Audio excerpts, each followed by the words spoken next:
أرسلنا نوحا إلى قومه أن أنذر قومك من قبل أن يأتيهم عذاب أليم. Ketika bicara tentang nasab sampai kepada Adam alaihi salatu wassalam, maka pasti nasabnya harus melewati Nabi ini. Semua manusia, laki-lakinya atau perempuannya, maka nasab kepada Adam itu harus melewati Nabi ini semuanya. Dan Nabi ini pula yang dijelaskan Allah subhanahu wa ta'ala tentang metode berdakwah yang berliku-liku. Tidak ada satupun Nabi yang dijelaskan dalam Al-Quran dengan metode dakwah yang bermacam-macam kepada kaumnya. Tetapi kaumnya pun tidak ada yang beriman kecuali sedikit. Bahkan Nabi ini pula yang diceritakan dalam Al-Quran satu-satunya disebutkan dengan anaknya yang kafir. Ya, di sana ada penyebutan Ibrahim dengan Ismail, akan tetapi kedua-duanya Nabi. Sementara Nabi ini bapaknya seorang Nabi tapi anaknya kafir, disebutkan dalam Al-Quran.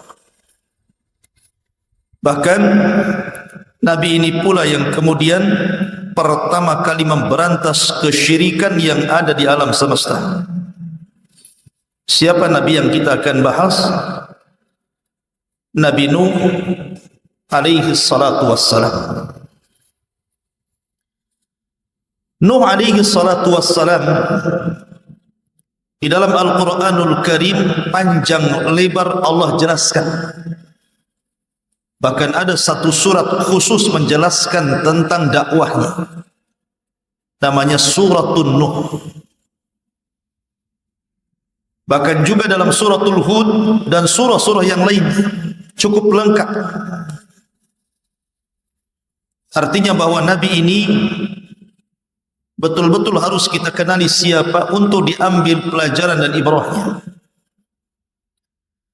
Baik Nuh alaihi salatu wassalam, ada yang mengatakan namanya adalah Abdul Ghaffar. Nuh itu kunyah. Karena Nuh itu diambil dari Nauh, artinya orang yang banyak menangis. Sedih karena melihat kaumnya yang didakwahi tidak kunjung beriman. Maka dia sepanjang malam menangis. Maka disebut Nuh alaihi salatu wassalam. Adapun nasabnya, Nuh adalah Nuh ibnu Lamik, ibnu Mutawaslikh, ibnu Khanuh, dan Khanuh adalah Idris. Artinya Idris adalah kakeknya Nuh alaihi salatu wassalam. Ibn Yarid, Ibn Mahlail, Ibn Qainah, Ibn Anush, Ibn Shiz, Ibn Adam alaihi salatu wassalam, Abul Basharil Ulah. Itulah nasabnya Nuh alaihi salatu wassalam. Dan di Muqaddimah saya sudah katakan bahwa seluruh manusia sepeninggal Nuh di zaman orang-orang sebelum Nuh dan juga di zaman Nuh alaihi salatu wassalam yang terkena azab, ketika itu tidak tersisa dalam perahu kecuali Nuh dan beberapa orang anak serta cucu dan menantu-menantunya saja. Sehingga manusia setelah peristiwa itu nasabnya kembali kepada Nuh alaihi salatu wassalam. Makanya Nuh disebut Abul Basharits Tsani, bapak manusia yang kedua. Karena nasab kita semua sampai kepada Nuh. Antum juga Habib, tetapi keturunan Nuh, walaupun pesek. Ma'asyiral muslimin yang dimuliakan Allah subhanahu wa ta'ala. Dan itu dijelaskan dalam surat As-Saffat ayat 77. Allah mengatakan wa ja'alna dzurriyyatahu humul baqin. dan kami jadikan anak keturunan manusia itu semua turunan Nuh, dan itu yang tersisa sampai hari ini, bahkan sampai kiamat dibangkitkan.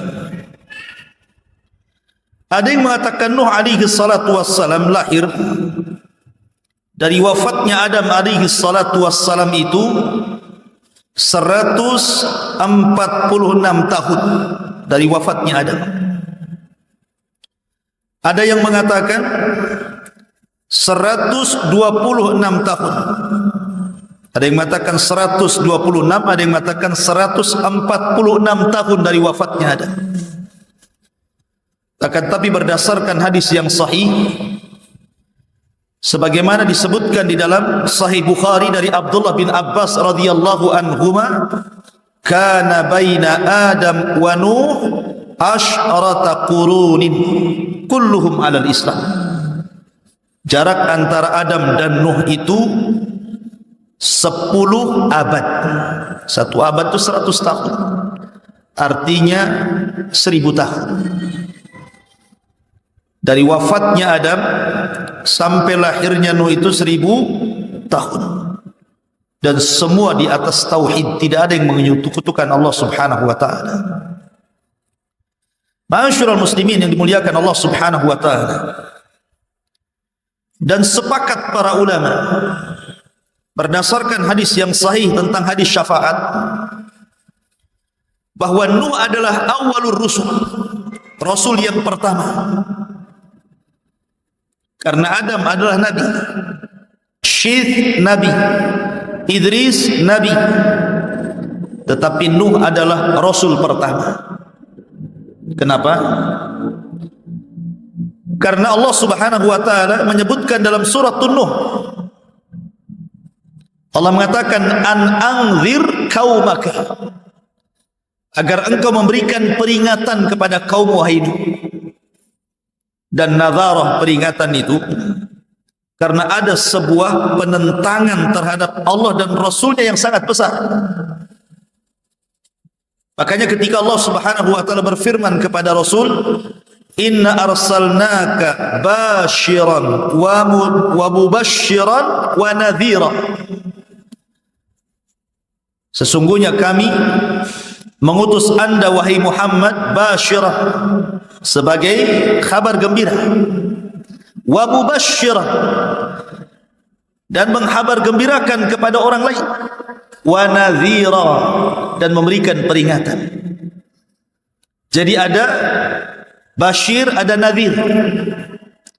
Kalau Adam alaihi salatu wassalam mubasyir, Syith mubasyir, Idris mubasyir, tetapi Nuh bukan hanya mubasyir tapi nadhira. An anzir qaumaka, disuruh memberikan peringatan, karena dia adalah rasul pertama yang memperingati manusia dari kesyirikan. Karena sebelumnya belum ada syirik.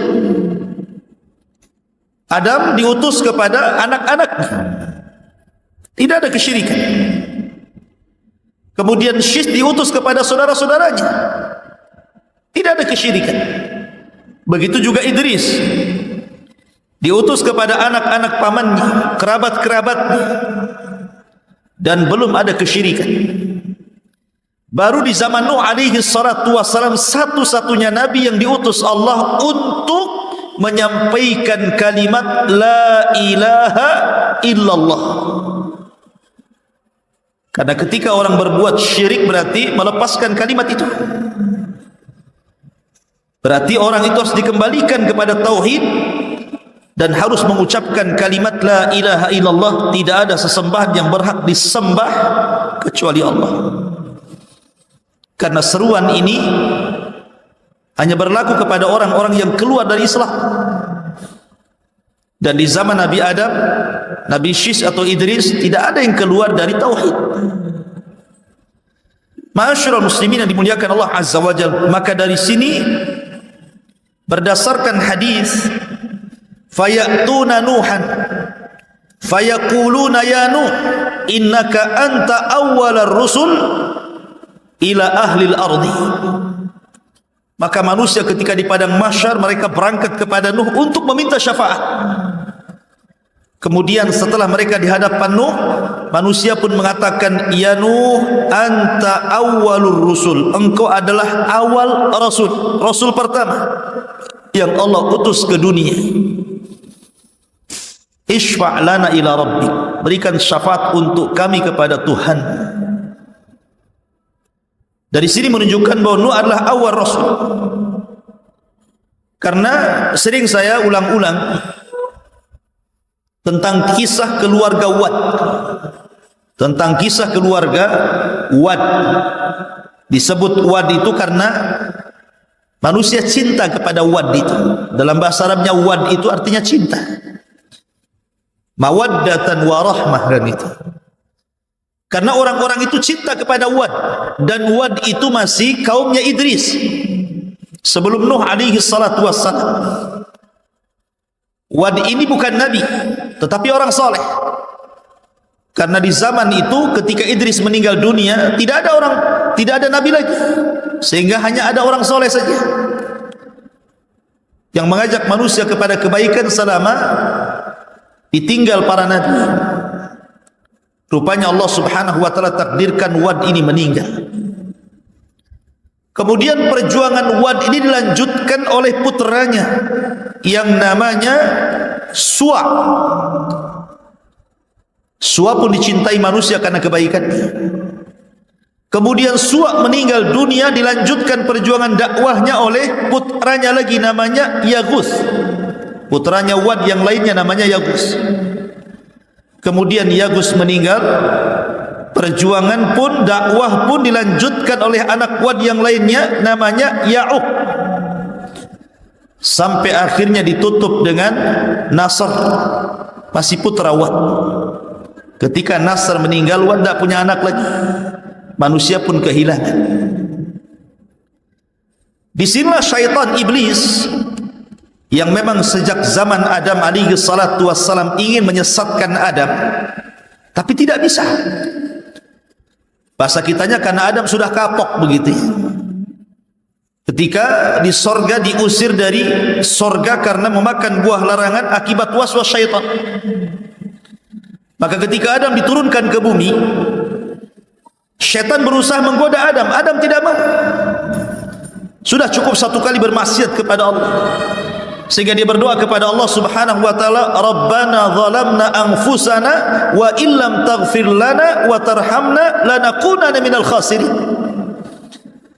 Fataba alaihi innahu huwat tawwabur rahim. Allah pun menerima taubatnya. Sejak itu Adam tidak mau lagi bermaksiat kepada Allah, sehingga iblis tidak bisa mengkacau Adam, sehingga dia menunggu keturunannya.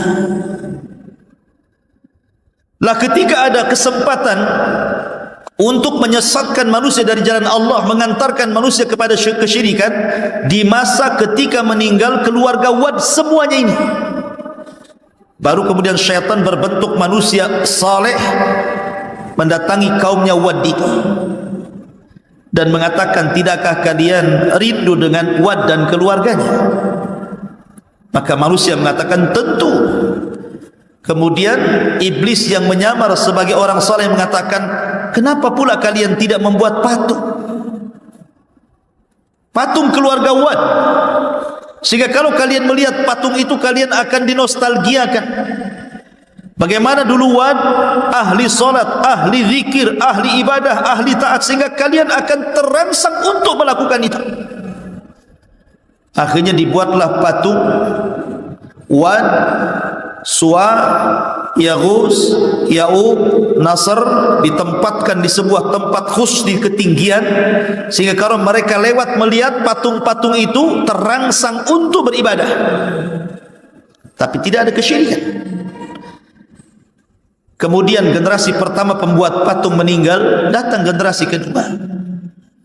Syaitan datang lagi dan mengatakan, jauh-jauh kalian ziarah dari rumah kalian ke sini hanya untuk melihat Wad, patung-patung Wad. Kenapa kalian tidak memproduksi saja banyak-banyak? Letakkan patung itu di rumah-rumah kalian.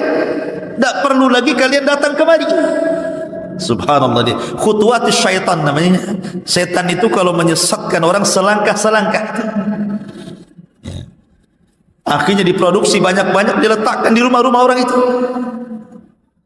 Generasi kedua meninggal, datang generasi ketiga, tidak tahu apa-apa maksudnya apa itu.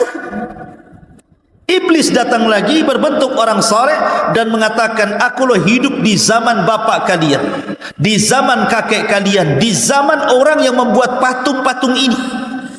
Tujuan mereka satu, mereka itu menyembah patung-patung itu dalam rangka mendekatkan diri kepada Allah. Dari sinilah terjadi kesyirikan pertama. Mulailah manusia menyembah Wad, patungnya Wad, patungnya Suwa, patungnya Yagus, Ya'uq dan Nasr. Sampai generasi berikutnya, maka patung-patung itu dirubah menjadi patung-patung binatang. Ada yang mengatakan Wad itu patung manusia, Suwa itu patung kuda, kemudian Yagus itu patung berbentuk harimau, kemudian Ya'uq dan Nasr itu berbentuk burung gitu. Jadilah kemudian disembah di mana-mana.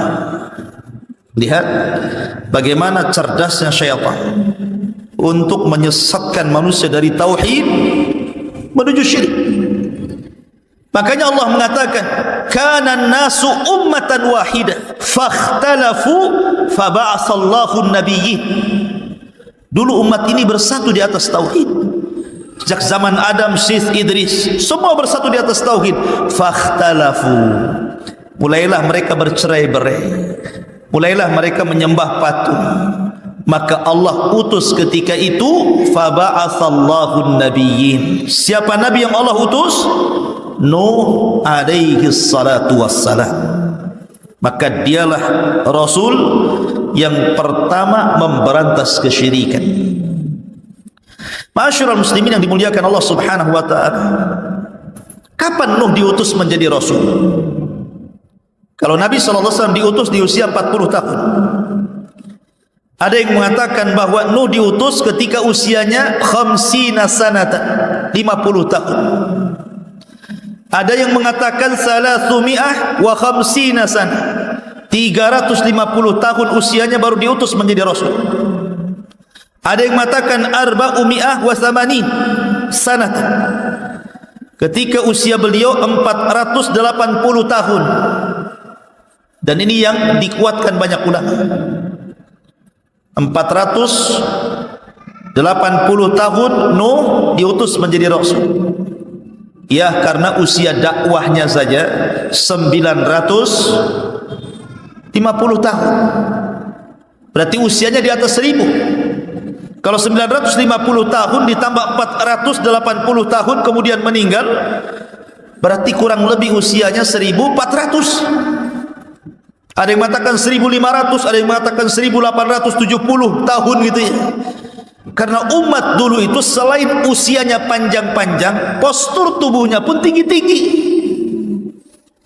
Makanya Adam alaihi salatu wassalam ketika Allah ciptakan berapa tingginya? 60 hasta. Satu hasta itu setengah meter. Kalau 2 hasta 1 meter. Kalau 60 hasta berarti 30 meter. Berapa nih tingginya masjid ini? Mungkin kalau Adam tidak bisa masuk masjid ini, pintunya kecil ya. Makanya kalau kita melihat peninggalan kaum Ad, kaum Samud yang sekarang masih ada itu, bangunan-bangunannya itu, pintunya itu tinggi-tinggi itu. Ada yang 10 meter, ada yang 20 meter itu. Menunjukkan bahwa orang dulu itu fisiknya pun tinggi-tinggi, badannya besar-besar, otomatis juga usianya panjang-panjang lah. Tetapi makin kesini makin posturnya makin kecil, ya usianya pun dikurangi sampai Rasul mengatakan a'maru ummati baina sittina wa sab'in. Usia umatku berkisar 60 sampai 70 tahun saja, sedikit yang melewati itu ya. Ma'asyiral muslimin yang dimuliakan Allah subhanahu wa ta'ala. Adapun keluarganya, Nuh alaihi salatu wassalam itu memiliki 4 putra. Pertama namanya Syam. Kemudian yang kedua namanya Ham. Kemudian yang ketiga namanya Yafis. Syam, Ham, Yafis. Ini semua mengikuti dakwah ayahnya, masuk Islam. Hanya satu yang Allah Subhanahu wa ta'ala takdirkan tidak ikut ayahnya, tapi ikut agama kaumnya, namanya Kan'an. Dia tidak ikut bapaknya. Kenapa? Karena pengaruh buruk ibunya. Makanya penting mencari pasangan itu yang baik. Karena kalau antum memiliki istri yang buruk, akan mempengaruhi kepada keburukan anak antum. Lihat kepada istri Nuh alaihi salatu wassalam, satu-satunya, bahkan satu di antara dua istri Nabi yang dijadikan percontohan kepada orang-orang kafir. Wa daraballahu mathalan lilladzina kafaru imra'atah. Dan Allah jadikan permisalan terhadap orang-orang kafir dua perempuan. Perempuan siapa? Imra'atu Nuhin wa imra'atu Lut. Imra'atu Nuhin wa imra'atu Lut. Istri daripada Nuh dan istri daripada Lut. Dua-duanya kafir.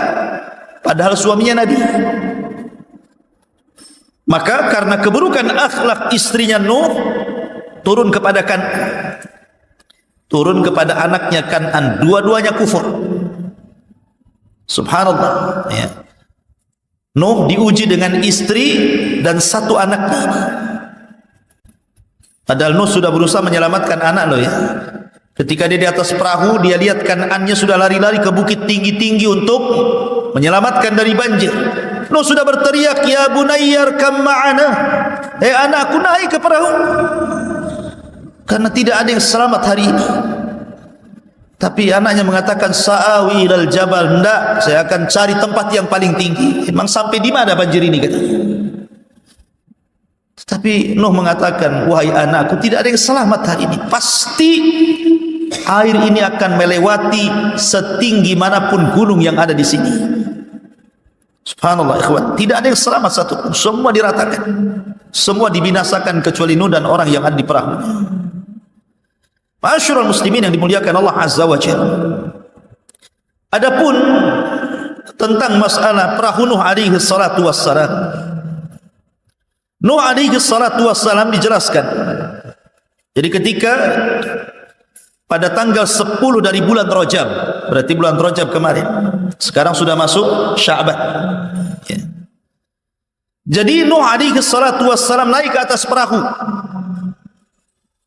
Maka mereka pun kemudian berada di atas perahu itu. Ada yang mengatakan mi'ah wa khamsina yauman, 150 hari. Jadi Nuh berada di atas perahu itu 150 hari, diombang-ambing ombak sana sini gitu ya.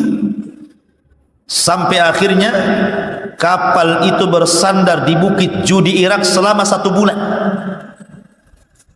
Ketika bersandar itulah kemudian Nuh mengutus beberapa burung.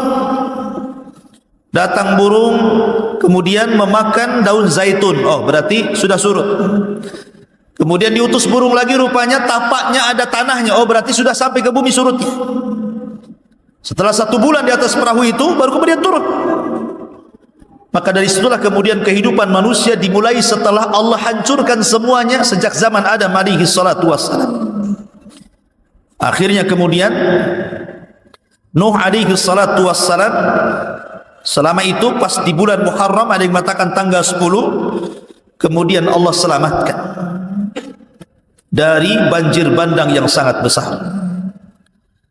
Baik, ma'asyiral muslimin yang dimuliakan Allah Azza wa Jalla, saya tertarik menceritakan Nuh ini dari sisi dakwahnya saja. Jadi malam ini kita akan banyak bercerita tentang sisi dakwah Nuh alaihi salatu wassalam yang menarik. Karena Nuh ini menggunakan metode dakwah itu luar biasa. Luar biasa. Berbagai macam metode dilakukan Nuh, akan tapi memang hidayah milik Allah. Dan saya ambil dari satu surat full, surat Nuh alaihi salatu wassalam. Kita baca ayat per ayat dan kita terangkan sekedarnya.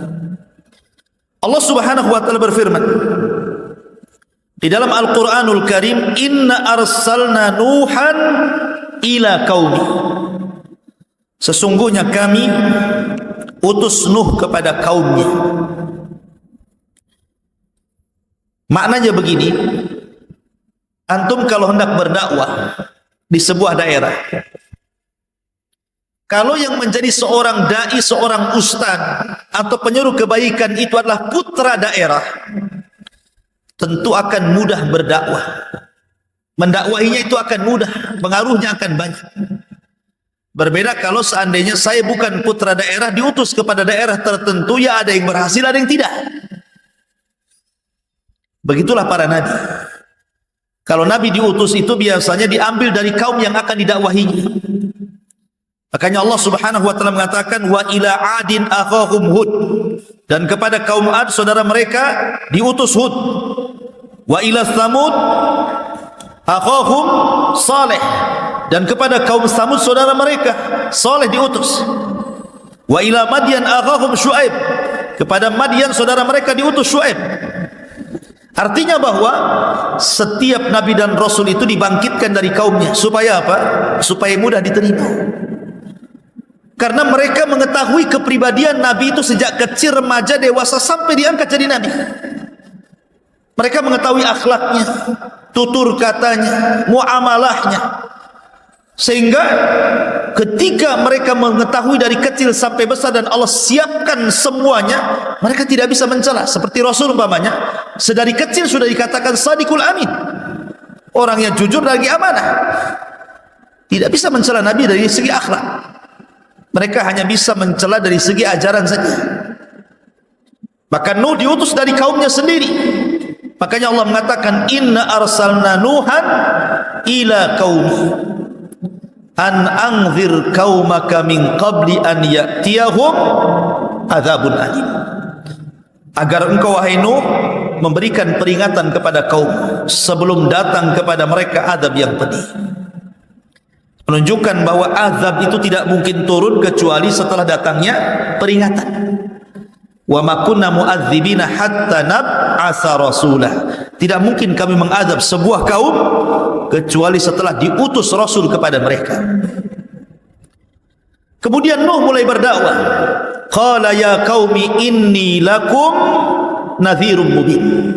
Wahai kaumku, saya ini diutus kepada kalian sebagai nadhir, peringatan. Peringatan yang jelas. Ani'budullaha wattaquhu ati'un. Sembahlah Allah, bertakwalah kepada Allah, dan taati perintahku. Maka kalau tiga perkara ini kalian lakukan, maka Allah akan berikan dua keistimewaan kepada kalian. Kalau kalian mau menyembah Allah, mentauhidkan Allah, dan meninggalkan patung-patung Wad, Yaghus, Ya'uq, Suwa, dan Nasr itu, kemudian kalian takut kepada Allah dan kalian mentaati semua perintahku, karena tidak mungkin aku perintahkan kecuali dari Allah, maka kalian akan diberikan dua keistimewaan. Apa itu? Yaghfir lakum min dzunubikum. Pertama, Allah akan ampuni dosa-dosa kalian. Yang kedua, wa yuakhirkum ila ajalin musamma. Allah akan panjangkan umur kalian. Allah akan panjangkan umur kalian.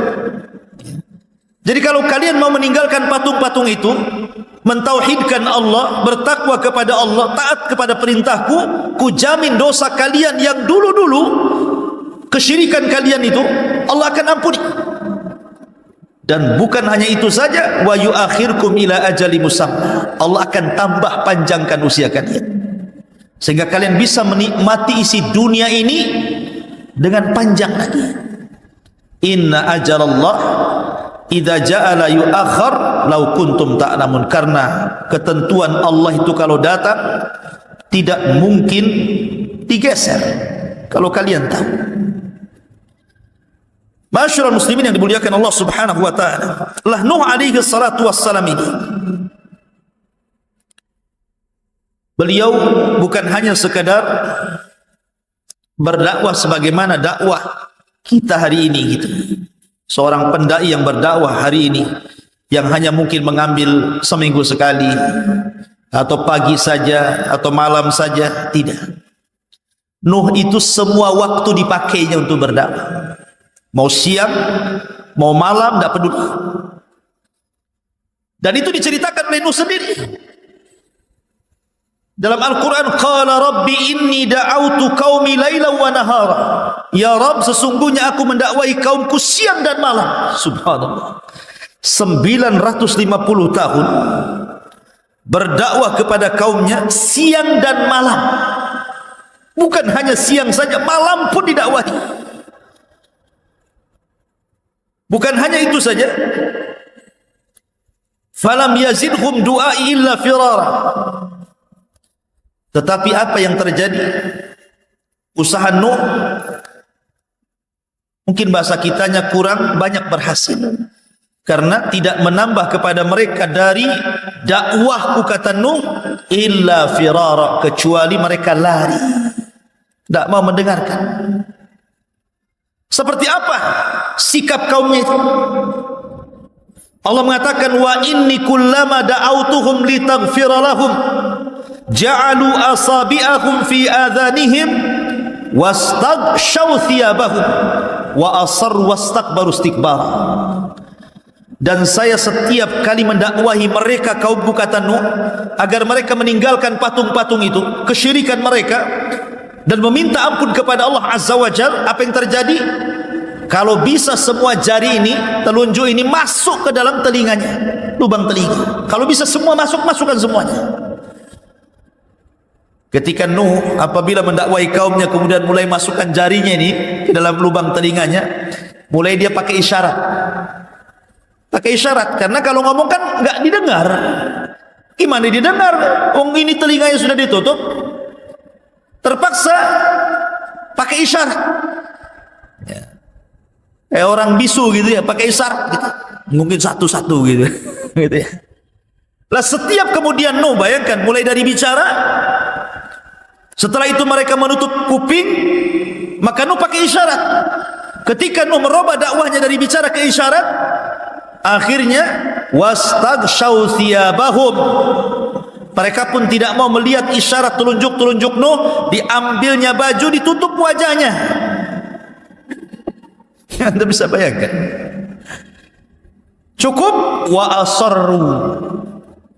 Kalau Nuh bicara, mereka pun bicara. Coba bayangkan, saya sedang berdakwah kepada antum seperti ini, ataupun ngobrol semuanya. Siapa yang tahan duat seperti ini?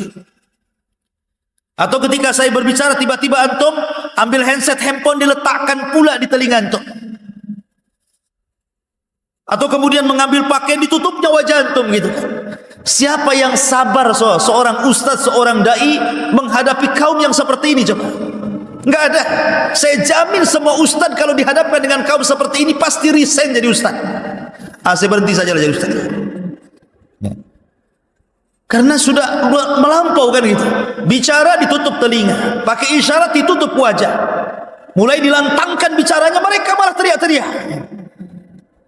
Wastakbaru istikbara, makin congkak sombong, menolak kebaikan. Summa inni da'autuhum jihara, summa inni a'lantu lahum wa asrartu lahum israra. Oh, boleh jadi mungkin ada di antara kaum Nuh itu ada yang ingin masuk ke dalam Nuh tetapi takut. Kan ada tuh umpamanya, seperti di zaman Nabi kan ada dakwah namanya dakwah sirriyah, ada dakwah jahriyah kan. Ada dakwah sirriyah, door to door bahasa kitanya. Dari pintu ke pintu, tidak ramai di depan manusia. Ada dakwah jahriyah, terang-terangan. Tapi ada kemudian sahabat Rasul yang ingin masuk Islam tapi takut menyembunyikan keislamannya. Makanya ketika permulaan Islam datang Abi Dzar Al-Ghifari, Jundub ibn Junadah ingin masuk Islam. Kemudian setelah masuk Islam kata Rasul, "Uktum Islamak."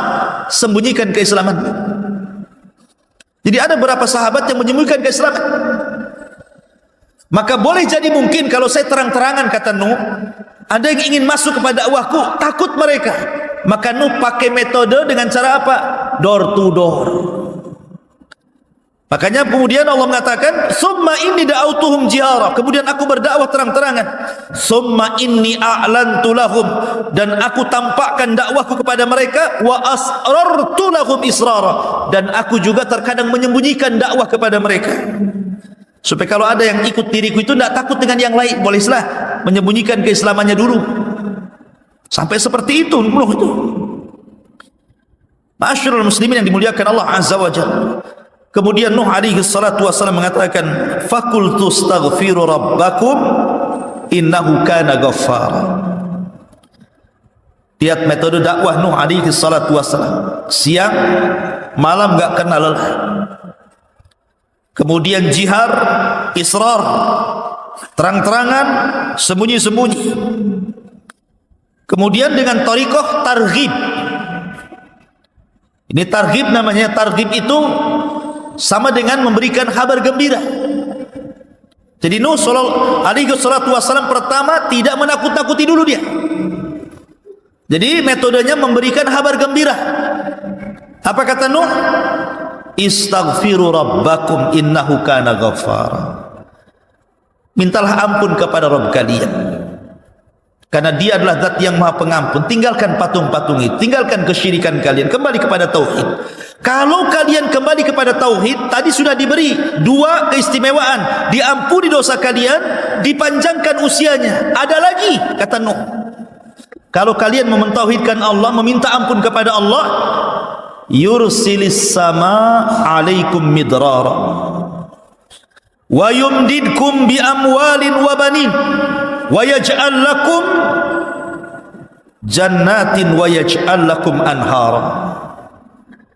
Allah akan hujani kepada kalian. Kalian tidak mungkin paceklik, tidak mungkin kekeringan. Akan ada hujan yang membasahi tanah-tanah kalian untuk minum dan untuk ternak dan untuk berkebun kalian. Cukup tidak, wa yumdidkum bi amwal, dan Allah akan perbanyak harta kalian, wa banin, dan keturunan kalian. Cukup tidak juga, wa yaj'al lakum jannat, kami jadikan kalian jannah, kebun-kebun yang besar, yang rindang, yang kemudian berbuah macam-macam buah gitu ya. Wa yaj'al lakum anhar, sungai-sungai, parit-parit, lautan-lautan, semua akan mengalir untuk kalian. Lihat, Nuh menjanjikan kepada mereka banyak perkara tuh. Asal kalian tobat, beriman kepada Allah, mentauhidkan Allah, istighfar kepada Allah, Allah ampun dosa kalian, Allah akan panjangkan usia kalian, Allah berikan hujan kepada kalian, Allah perbanyak harta dan keturunan kalian, Allah suburkan kebun kalian, bahkan Allah akan berikan sungai-sungai dan air-air yang bermanfaat kepada kalian. Cukup gimana ini? Ini janji loh ya. Dikasih kabar gembira. Tetapi apa yang terjadi tetap saja, rupanya tidak mempan dengan cara diberikan kabar gembira. Sekarang berbalik nih, karena dengan cara kabar gembira tidak mempan, Nuh mulai menakut-nakuti. Allah mengatakan, malakum la tarjuna lillahi waqara, malakum la tarjuna lillahi waqara. Kenapa kalian tidak takut pada Allah subhanahu wa ta'ala dan tidak mengagungkan? Kata Sufyan ibn Uyainah rahimahullahu ta'ala, orang yang bermaksiat kepada Allah hakikatnya dia tidak pernah takut kepada Allah dan tidak pernah mengagungkannya. Kemudian Nuh memberikan logika, karena ada orang-orang yang kalau dikasih dalil itu tidak mempan. Namanya dalil tentang wujudnya Allah, antum bacakan ayatnya, memang dia mengingkari Quran, ngapain dibacakan Quran? Dibacakan hadis Nabi SAW ditentangnya, memang dia mengingkari kerasulan Nabi SAW, buat apa dibacakan hadis? Sehingga terkadang berdakwah itu perlu logika. Maka Nuh menggunakan metode logika lagi dia, dan mengatakan, wa qad khalaqakum atwara, alam tara kaifa khalaqallahu sab'a samawatin tibaqa wa ja'ala al-qamara fihinna nuran wa ja'ala asy-syamsa sirajan wallahu ambatakum minal ardi nabata thumma yu'idukum fiha wa yukhrijukum ikhraja wallahu ja'ala lakumul arda bisata litaskunu minha subulan fijaja. Apa katanya? Malakum la tarjuna lillahi waqara. Kenapa kalian tidak takut kepada Allah? Apakah tidak takut azab? Ya. Tidakkah Allah Subhanahu wa taala telah menciptakan kalian bertingkat-tingkat, mulai daripada segumpal mani, kemudian jadi segumpal darah, kemudian jadi segumpal daging, kemudian jadi janin, ditiupkan ruh keluar ke bumi, masa kecil, masa remaja, dewasa, Allah berikan rizki banyak kepada kalian. Siapa yang membuat engkau seperti itu kalau bukan Allah? Ya. Alam tara kaifa khalaqallahu sab'as samawatin tibaqa. Tidakkah kau lihat langit? Berapa lapis langit ke atas itu? 7 lapis. Tidak mungkin langit itu juga ada. Pasti ada yang menciptakannya. Siapa yang menciptakannya kalau bukan karena Allah? Wa ja'ala al-qamara fihinna nuran wa ja'ala asy-syamsa siraja. Atau kau tidak lihat bulan yang bercahaya? Begitu juga matahari yang terang benderang. Coba kalau seandainya malam ini dibuat sampai kiamat, siapa yang bisa mendatangkan terang? Atau siang dibuat sampai kiamat, siapa yang akan mendatangkan gelap? Sementara sekarang ada siang ada malam, lah siapa yang memutar balikan ada siang ada malam ini? Apa berputar sendiri begitu? Tidak. Makanya kenapa Abi Hanifah, sering saya ceritakan teman-teman, ketika berdebat dengan orang-orang Sumaniyin, para penyembah dahri, orang-orang ateis, orang-orang yang tidak mengakui adanya Tuhan, kemudian mengajak berdebat kepada Abi Hanifah. Kata Abi Hanifah, kalau kita berdua berdebat percuma. Kita berdebat di hadapan orang ketiga, hakim, amir. Oke? Akhirnya kemudian ditentukan waktu debatnya. Pada waktunya seorang ateis ini sudah di hadapan hakim. Abu Hanifah tidak datang-datang. Harusnya pagi sudah ditunggu, sore pula dia baru datang. Pas Abi Hanifah datang, dicelanya Abi Hanifah dan mengatakan, engkau ini imam, seorang ulama, kepercayaan kaum muslimin, tapi engkau tidak amanah. Harusnya kau tepat waktu, kenapa kau terlambat? Kata Abi Hanifah, bukan itu masalahnya. Yang membuat aku terlambat karena aku terhenti di pinggir sungai. Ketika aku melihat ada halilintar membelah pohon, kemudian pohonnya terbelah jadi 2. Yang satu tetap nancap, yang separuhnya kemudian terbang ke air. Yang separuh terbang ke air itu perhatikan saja. Tiba-tiba kemudian pohon yang di air ini terbelah-belah kecil. Kemudian tiba-tiba teranyam. Kemudian tiba-tiba sudah ada besinya saja. Tiba-tiba berbentuk perahu dia. Maka aku pun naik ke dalam perahu itu. Kemudian perahu tiba-tiba jalan sendiri. Dan akhirnya akulah sampai kepada sini, katanya. Baru sampai aku ke sini. Maka sang ateis mengatakan, kadzabta, dusta kamu. Mana bisa perahu ujug-ujug jadi gitu. Ya, harus diserut dulu, kan gitu ya, dirangkai dulu, dipaku dulu, ujung-ujung jadi gitu aja perahu gitu kan. Berarti kata Abi Hanifah, kalau perahu saja tidak mungkin tiba-tiba jadi perahu dari batang kayu, apakah alam semesta ini tiba-tiba ada? Yang kecil saja harus ada yang membuat, masa langit dan bumi ada yang membuat? Bahasanya kan seperti itu, ya kan? Masyarul muslimin yang dimuliakan Allah Azza wa Jalla. Wallahu ambatakum minal ardi nabata. Dan Allah yang menumbuhkan kalian dari bumi, untuk kalian dari bumi nabat, tumbuh-tumbuhan, sayur-sayuran, macam-macam. Thumma yu'idukum fiha wa yukhrijukum ikhraja. Kemudian Allah kembalikan kalian, maksudnya Allah wafatkan kalian, wa yukhrijukum ikhraja. Kemudian Allah keluarkan dan bangkitkan kembali pada hari berbangkit nanti.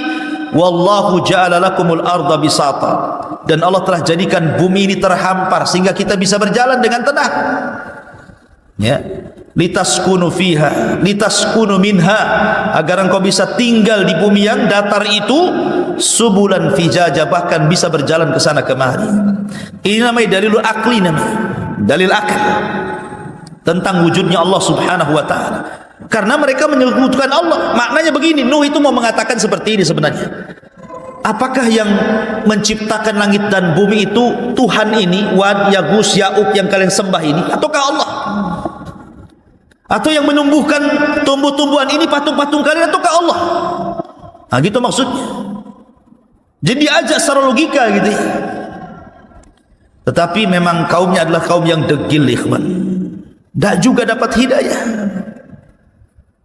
Enggak ada dapat hidayah. Sehingga Nuh alaihi salatu wassalam mengatakan, Rabbi innahum asawni wattaba'u ma lam yazidhu maluhu wa waladuhu illa khasara. Qala Nuh, berkata Nuh, ya Rabb, kaumku tidak menerima dakwahku, mereka justru bermaksiat kepadaku, dan mereka justru mengikuti orang yang memiliki harta dan anak yang tidak manfaat untuk mereka. Mereka lebih memilih para pembesar, orang-orang kaya. Kalau mereka yang ngomong didengar, kalau aku yang ngomong tidak didengar. Wa makaru makran kubbar. Bahkan bukan hanya itu saja, mereka sudah buat makar, ya Rabb. Dan mereka mengatakan, la tadharunna alihatakum, jangan kalian gubris usapan si Nuh itu. Jangan kalian tinggalkan patung-patung ini, Wad, Suwa, Yagus, Ya'uq, dan juga Nasr. Wa qalu la tadarunna alihatakum wa la tadarunna Waddan wa la Suwa'an wa la Yaghutha wa Ya'uq wa Nasra. Jangan kalian dengarkan ucapan si Nuh itu. Tetap kalian harus menyembah patung-patung ini. Jangan kalian tinggalkan Wad, Suwa, Ya'uq, Nasr. Wa qad adallu katsiran wa la tazididz zalimina illa dhilala. Dan sungguh mereka sudah sesat dengan kesesatan yang banyak sekali, dan tidaklah orang-orang zalim itu menambah kecuali kesesatan saja. Maka apa yang terjadi? Mimma khati'atihim ugriku fa udkhilu naran falam yajidu lahum min dunillahi ansara. Karena kesalahan mereka tidak menerima dakwah Rasul, mereka pun ditenggelamkan. Dan pada hari kiamat mereka akan dimasukkan ke dalam neraka, dan mereka tidak memiliki penolong di hadapan Allah Azza wa Jalla. Bahkan Nuh alaihi salatu wassalam mendoakan siapapun yang ingkar kepadanya untuk jangan hidup di bumi. Itu doanya Nuh. Apa kata Nuh? Qala Nuhu rabbi la tadar alal ardi minal kafirina dayyara. Nuh berkata, ya Rabb, jangan kau hidupkan satu jiwa orang kafir pun di muka bumi. Bayangkan doanya. Jangan ada yang hidup satu pun. Innaka intadarhum. Apa alasannya? Jika kau biarkan mereka hidup atau keturunan mereka hidup, yudillu ibadak wala yalidu illa fajiran kafara. Pasti akan menyesatkan hamba-hambamu, ya Rabb, dan mereka tidak akan melahirkan kecuali anak yang jahat dan kafir saja. Percuma, matikan semua saja. Maksudnya seperti itu. Makanya kenapa surah Nuh itu dia jatuh setelah surah Al-Waqiah kan? Sa'ala sa'ilun bi'adzabin waqi'. Ya. Sa'ala sa'il, ada orang yang bertanya tentang siapa? Tentang azab yang akan terjadi. Lah yang pertama meminta azab itu siapa? Nuh. Meminta azab. Karena di zaman itu tidak ada yang meminta azab seperti Nuh. Dialah yang pertama meminta azab untuk ditimpakan kepada kaumnya. Adam tidak, Sis tidak, Idris tidak ada. Baru Nuh, sa'ala sa'ilun bi'adzabin waqi'. Dia yang meminta azab itu. Ya Allah, berikan azab kepada mereka. Allahumma inni maglubun fantasir. Inni maglubun fantasir. Aku sudah dikalahkan. Ya, fantasir, mintalah pertolongan ya Rabb. Maka Allah Subhanahu wa taala mengatakan, fa fatahna alaihi abwabas sama wa fajjarna al-ardha uyuna faltaqal ma ala amrin qad qudir. Maka kami belah langit, dihujani hujan yang deras, kami belah bumi, datang air dari bawah, bersatulah air langit dan bumi, kemudian menjadi banjir bandang dicampur dengan tufan, akhirnya melantakkan seluruh kaum Nuh alaihi salatu wassalam. Dari situ Nuh berdoa, Rabbighfirli wali walidayya waliman dakhala baitiya mu'minan walil mu'minina wal mu'minat wala tajididz zalimina illa tabara. Ya Rabb, ampuni aku, ampunilah kedua orang tuaku, Dan ampunlah orang-orang yang masuk ke rumahku, baik dia mukmin laki-laki atau perempuan, dan jangan kau tambah bagi orang-orang zalim kecuali kehancuran ya Allah. Nuh, lihat bagaimana Nuh alaihi salatu wassalam. Begitu hebat dakwahnya, tapi juga dengan berbagai macam metode kan.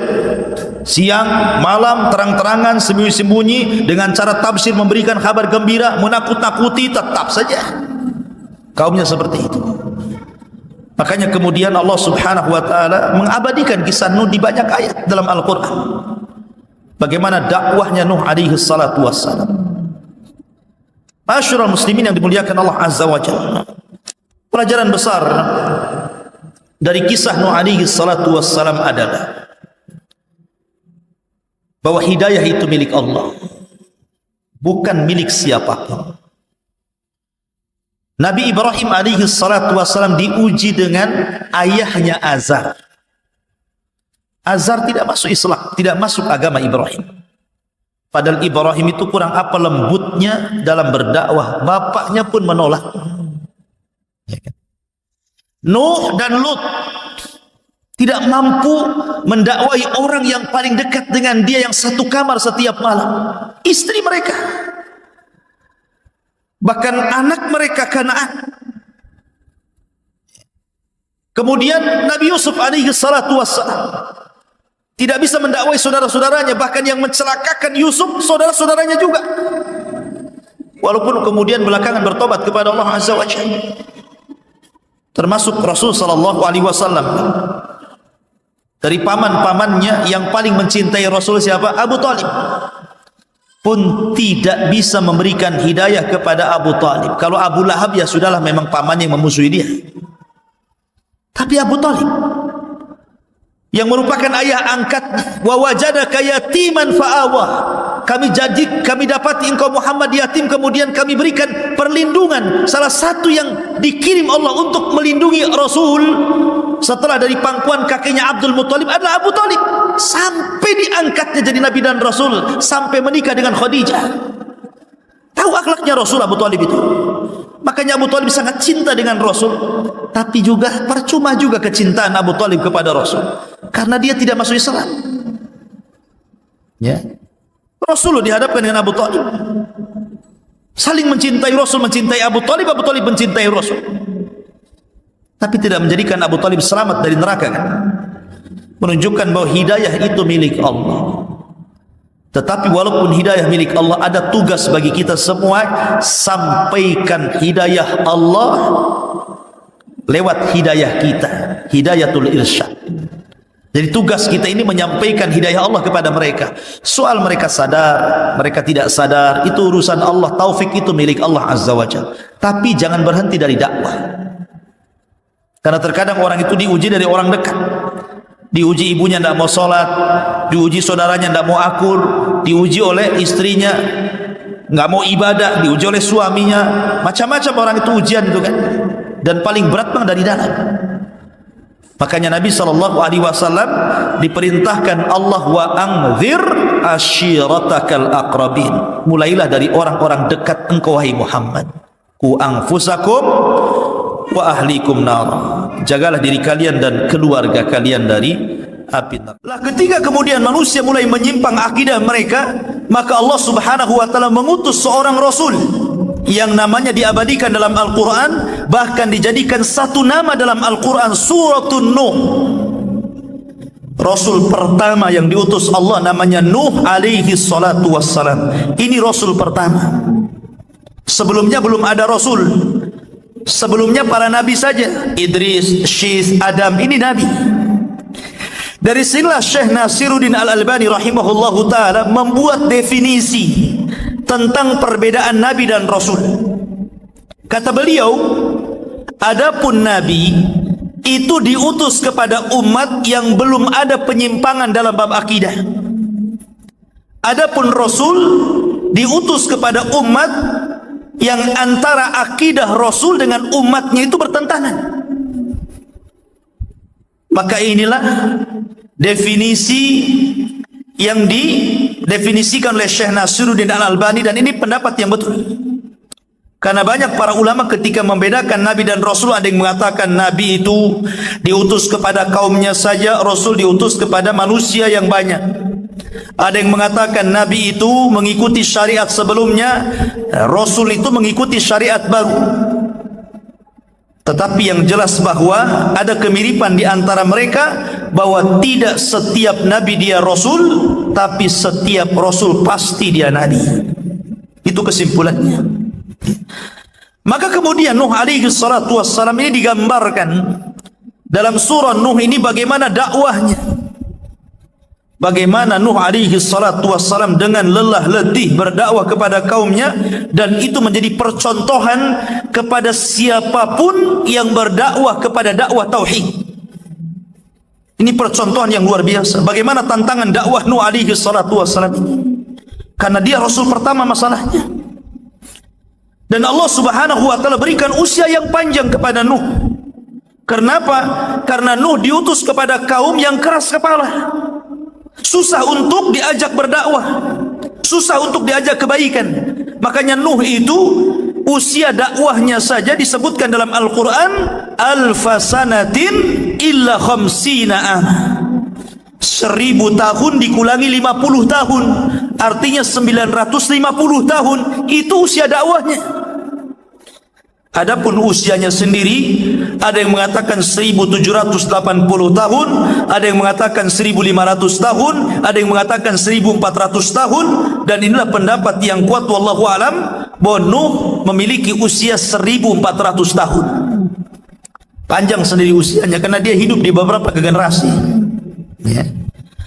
Lah Nuh alaihi salatu wassalam digambarkan dalam surah Nuh, qala rabbi inni da'autu qaumi lailan wa nahara. Ya Rabb, aku sudah mendakwai kaumku siang malam. Bayangkan, ada orang berdakwah siang malam? Enggak ada. Ya. Tidak ada orang yang berdakwah siang malam itu. Tapi Nuh alaihi salatu wassalam karena ingin memberikan hidayah kepada umatnya, supaya dia menjadi perantara orang lain mendapatkan hidayah Allah, siang malam dia berdakwah. Tapi apa yang terjadi? Falam yazidhum du'ai illa firara. Setiap aku seru mereka, lari mereka.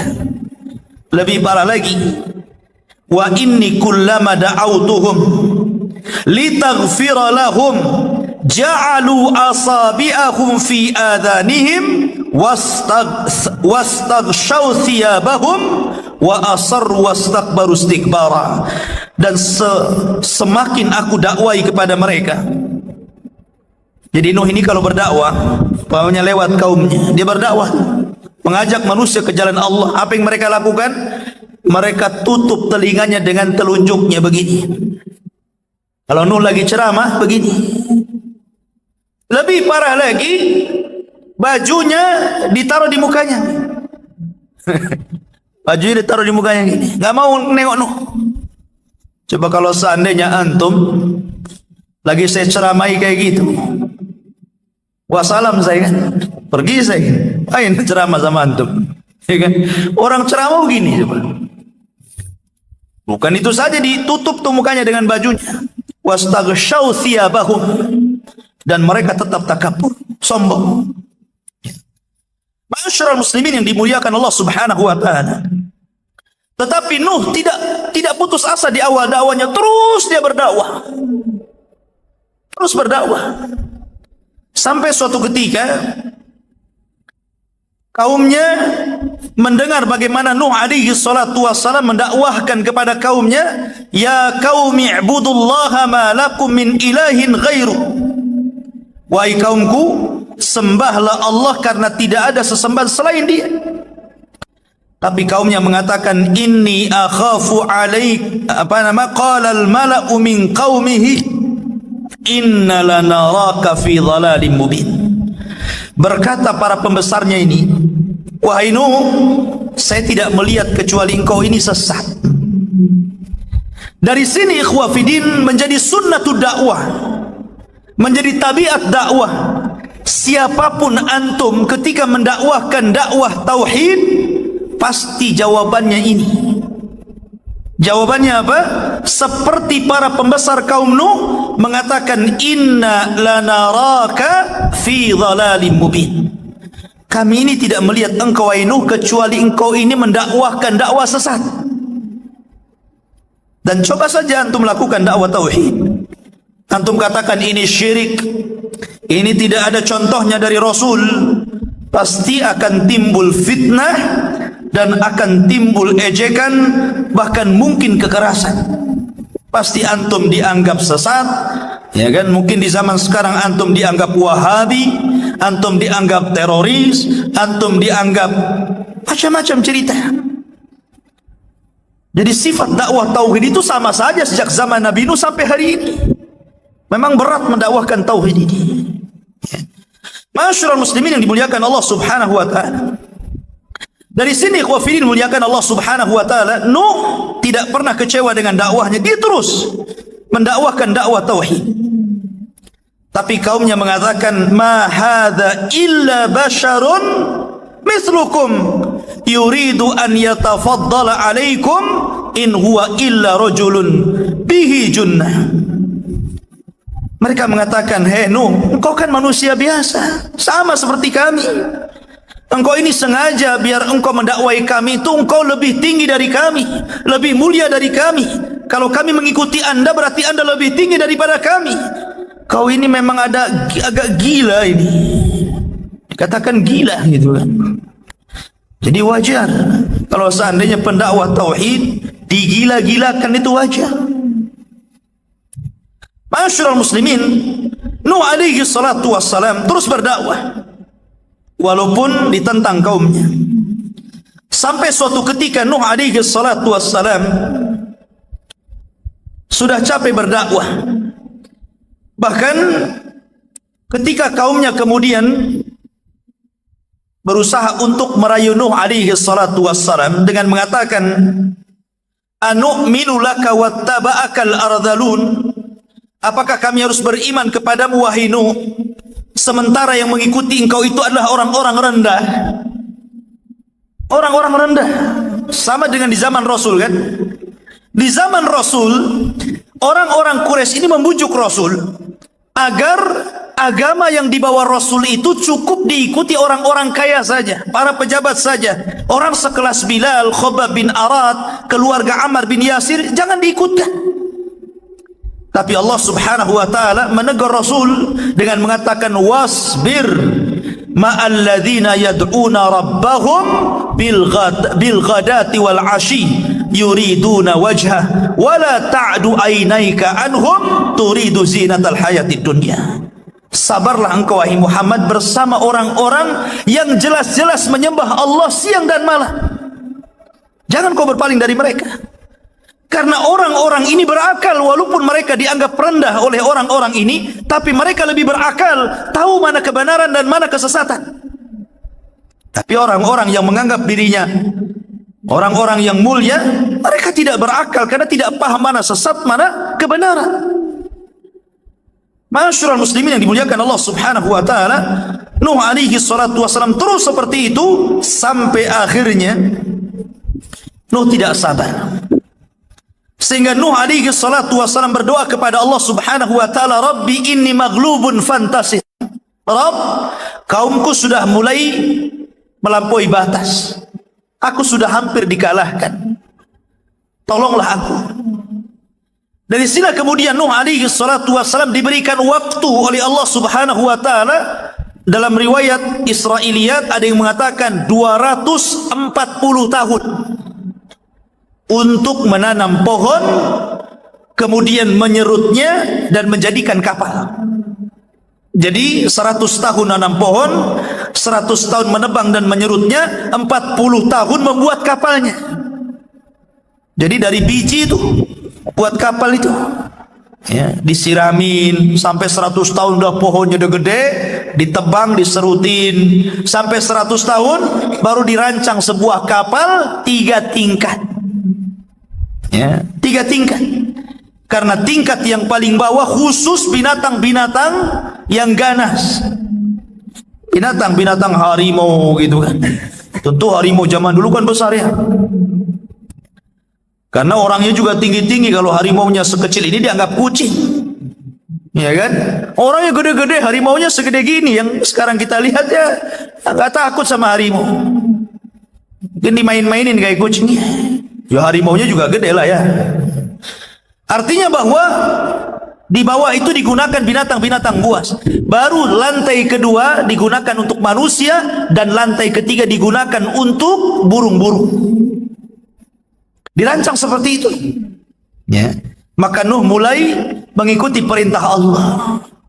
Ketika Nuh alaihi salatu wassalam mulai membuat kapal, Nuh membuat kapal di tengah padang pasir. Nggak ada lautan, nggak ada sungai.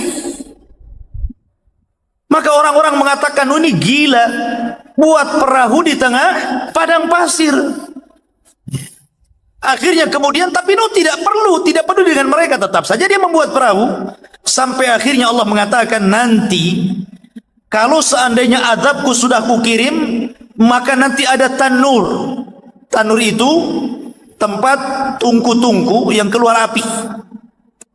Nanti kalau itu tungku-tungku itu keluar api, maka masuklah kalian semuanya, karena disitulah permulaan azab Allah subhanahu wa ta'ala.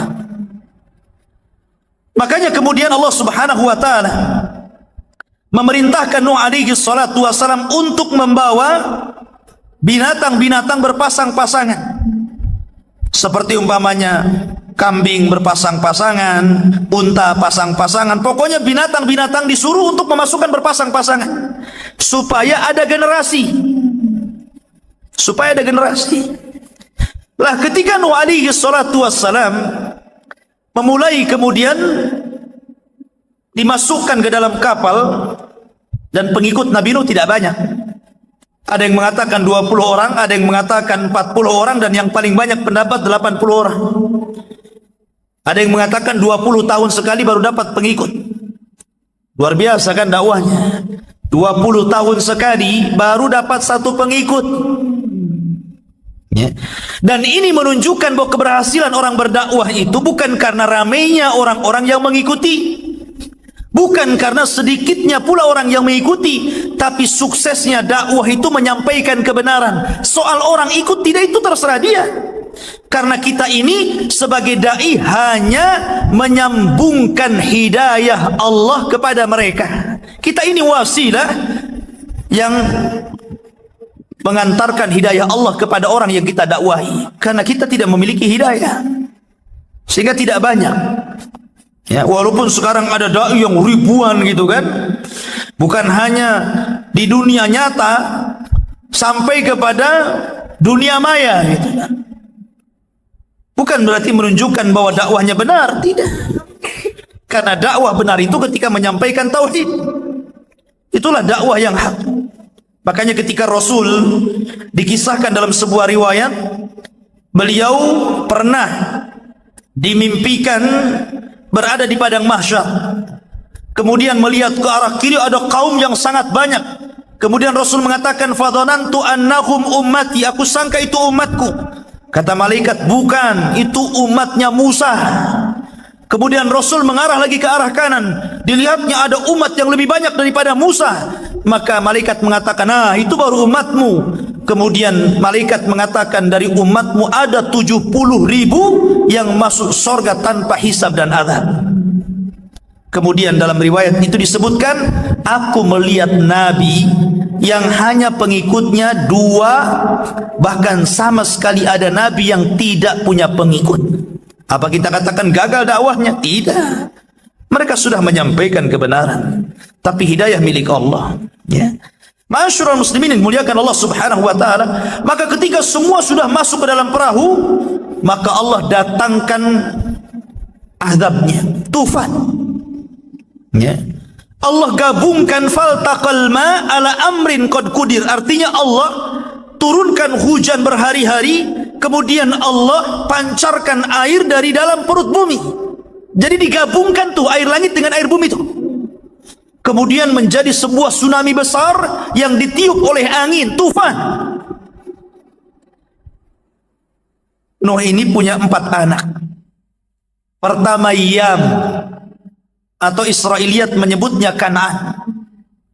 Kemudian Syam, kemudian Ham, kemudian Yafis. Ini putra-putra Nuh. Dari putra-putra Nuh ini yang beriman 3, Syam, Ham, dan Yafis. Yang kafir 1, ikut ibunya kafir, namanya Yam, atau disebut atau dikenal dengan Kan'an. Kan'an ini yang ngikutin ibunya. Makanya Allah Subhanahu wa taala menyebutkan, wa dharaballahu mathalan lilladzina kafaru imra'ata Nuhin wa imra'ata Lut. Dan Allah mempermisalkan kepada orang-orang kafir 2 wanita kafir. Padahal dua-dua wanita ini adalah istri dari hamba-hamba Allah yang soleh. Dua-duanya istri Nabi, ya kan? Satu istrinya Nuh dan satu istrinya Lut. Keduanya kafir dan kedua-duanya diadab Allah Subhanahu wa taala, dan kedua-duanya masuk ke dalam neraka dan dikekalkan di dalamnya. Yam ini ikut ibunya.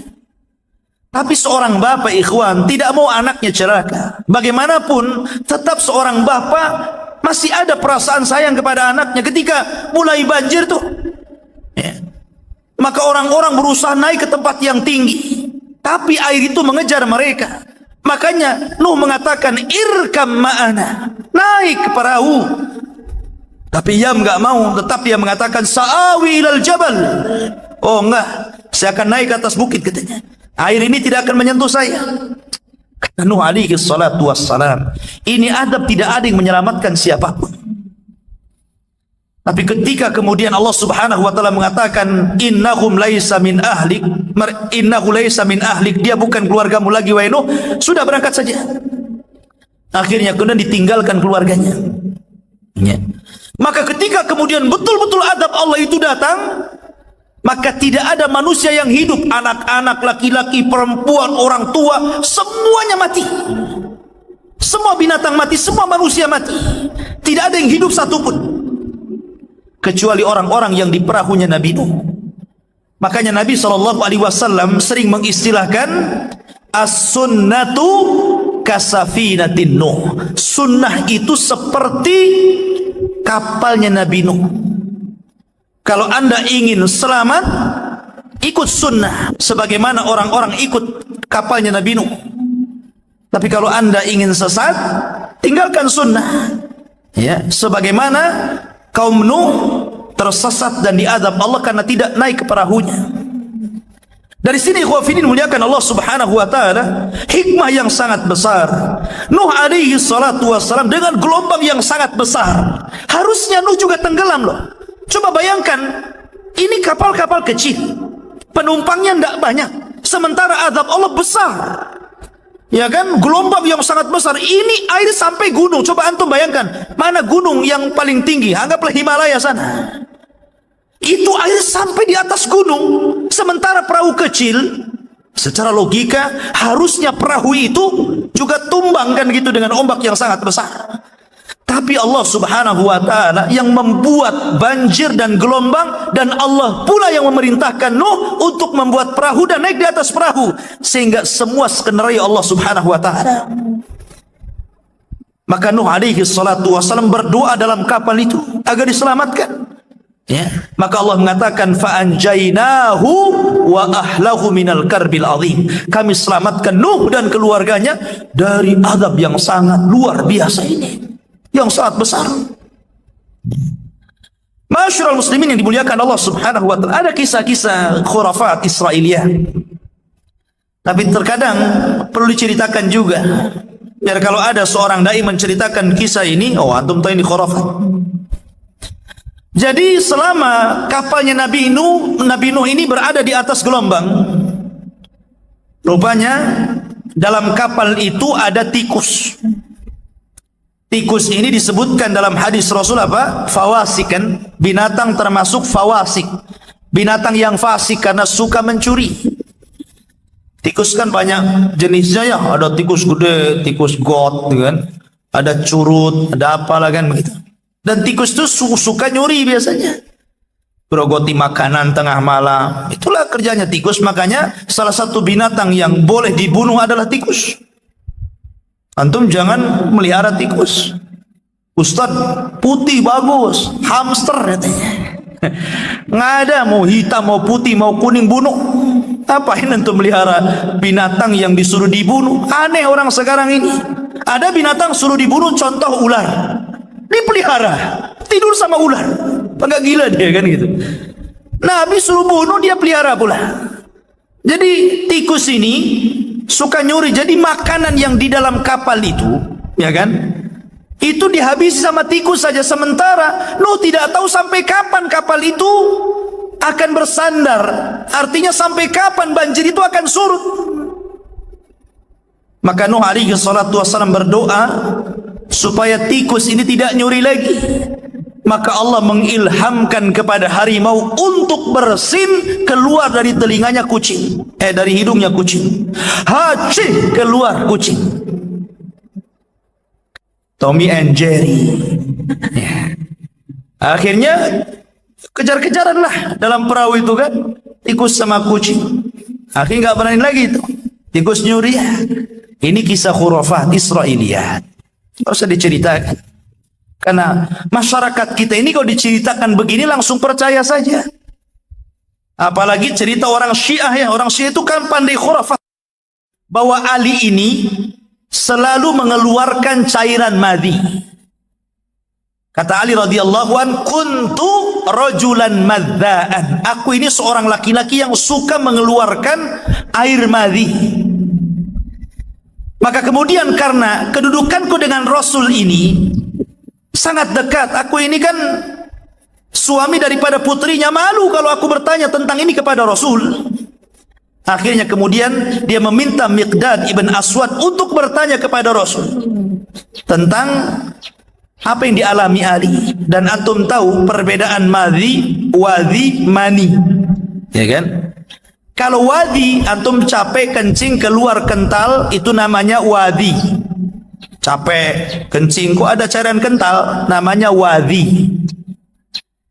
Kalau orang kemudian menghayal ingin melakukan hubungan seksual, atau seorang suami baru mulai muqaddimah untuk melakukan hubungan, sudah terangsang kemudian keluar cairan kental, itu namanya madhi. Kalau mani antum paling paham, nggak usah diceritain. Ya. Jadi madhi ini seolah-olah apa? Cairan yang keluar karena menghayal untuk melakukan hubungan, itu namanya madhi. Hadis ini sahih, ya. Cuman dibuat khurafat sama orang Syiah. Dikatakan apa? Lihat bagaimana Ali itu luar biasa, memiliki apa? Nafsu terhadap wanita. Nafsu seksualnya itu tinggi sekali. Sampai-sampai Fatimah kewalahan katanya. Rupanya Fatimah ini melapor kepada Rasul. Ini cerita khurafatnya nih. Ya Rasulullah, aku sudah tidak tahan melayani suamiku. Kata Nabi SAW, ya, karena Ali itu aku berikan 1 tongkat. Makanya kemudian kalau ada jamu, ya, dan itu untuk kuat, biasanya mereknya apa? Tongkat Ali kan? Itu khurafatnya Syiah tuh. Ya. Akhirnya kemudian Fatimah mengatakan, lah kalau Ali dikasih tongkat, kasih juga lah saya, katanya. Maka oleh Rasul dikasihlah rumput. Antum tahu rumput? Ya. Dikasih rumput nih katanya. Jadilah rumput Fatimah, kacek Fatimah katanya. Ini khayalan orang Syiah coba. Alasannya apa? Karena Ali ini keluar madhi. Hadis ini sahih. Kenapa udah dibawa khurafat ceritanya? Gitu kan? Lah jadi banyak kisah-kisah khurafat nggak perlu didengarkan. Kita ini mengacu kepada riwayat-riwayat yang sahih saja. Jadi intinya bahwa Nuh alaihi salatu wassalam kemudian disurutkan dan bersandar di mana Nuh bersandar? Di Irak. Di satu bukit namanya Judi. Di sini Allah selamatkan Nuh alaihi salatu wassalam. Dan dari keturunan Nuh ini baru lahirlah umat manusia. Dari keturunan Syam, Ham dan Yafis, maka lahirlah keturunan manusia. Makanya Nuh disebut Abul Bashari Tsani, bapak manusia kedua. Kalau Adam bapak manusia pertama, kalau Nuh bapak manusia kedua. Kenapa? Karena tidak ada manusia kecuali dari keturunan 3 putra Nuh setelah dihancurkan oleh tufan. Syam, Ham, dan Yafis. Adapun Syam memang keturunannya Allah utamakan. Dari keturunan Syam ini lahirlah para nabi dan rasul, dan mereka bangsa Arab. Ya. Adapun dari Ham, ya, Ham ini mereka lari ke daerah-daerah yang berkulit hitam. Ya, yang berkulit hitam, daerah-daerah Oman, kemudian Somalia, dari sana lah ya. Ya, orang-orang yang hitam-hitam. Itu keturunan Syam. Ya. Keturunan Ham. Syam ini keturunannya para nabi, orang-orang Arab. Ya. Kemudian Ham ini keturunannya orang-orang yang berkulit hitam. Lah Yafis ini itu keturunannya kita-kita ini. Yafis ini. Jadi bentuknya seperti kita ini. Cuman ada dari keturunan Yafis itu yang semuanya menjadi penduduk neraka. Semuanya jadi penduduk neraka dari keturunan Yafis itu. Jadi kan keturunan Yafis ini banyak. Ya. Tapi ada 2 keturunan Yafis itu semua keturunannya masuk neraka. Dan jumlah mereka jauh lebih banyak dibandingkan jumlah kita. Siapa? Ya'juj dan Ma'juj. Keturunan Yafis. Karena jumlah Ya'juj dan Ma'juj itu 999 dari mereka, 1 dari kita. Jadi 1 banding 999. Kan banyak kan? Ya. Makanya mereka itu kalau muncul kata Rasul tidak bisa diperangi, tidak bisa dibunuh. Gimana bisa diperangi? Jumlah mereka banyak. Antum aja dikeroyok 10 orang mati. Gimana antum dikeroyok 999? Mana antum lawannya? Ya kan? Makanya ketika Ya'juj dan Ma'juj kemudian diadab oleh Allah dengan dikirimnya dud. Dud ini belatung, ya. Kemudian masuk di ubun-ubunnya. 1 mati kayak kita matikan gardu listrik, semua padam. Jadi 1 mati semua, gitu kan? Bagaimana Allah mengadab Ya'juj dan Ma'juj ini? Maka setiap 1 jengkal di bumi semua ada bangkainya. Sampai-sampai Nabi Isa alaihi salatu wasallam berdoa macam mana cara membersihkan bangkainya ini? Banyak kali, ya. Makanya kemudian berdoa, Allah mengirim burung yang sebesar unta dan mengangkut jasad-jasadnya dilempar ke lautan. Kemudian itu pun belum bersih, masih ada sisa-sisa bangkainya. Kemudian Allah subhanahu wa ta'ala turunkan hujan, akhirnya membersihkan dan kembali tanah itu subur.